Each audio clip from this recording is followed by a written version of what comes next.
Hello guys, ngayong araw ako po ay gagawa ng pumpkin pie. Ito po yung aking mga ingredients: pumpkin,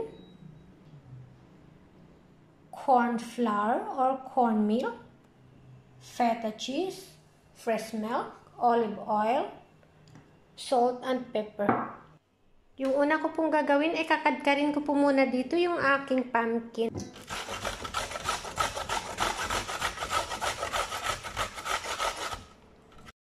Ito na po yung ating pumpkin. So, paghahalo-haluin ko na po sila. Ilalagay ko na po yung flour. At saka po yung gatas.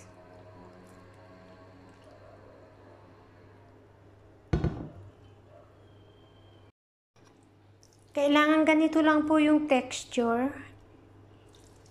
1 kilo po na pumpkin ang nilagay ko, 1 liter na fresh milk, at saka 750 po na flour. Ngayon po, ganito lang yung texture niya.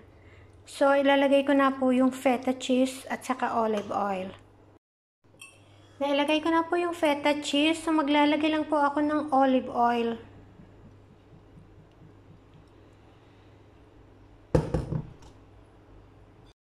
Ililipat ko na po siya dito sa tray guys, pero lalagyan ko po ng olive oil yung tray natin, saka spread ko para huwag po dumikit yung ating pie.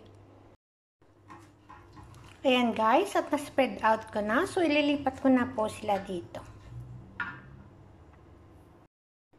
Guys, nalipat ko na, so ibibake ko na po siya ng 45 minutes, 180 degrees.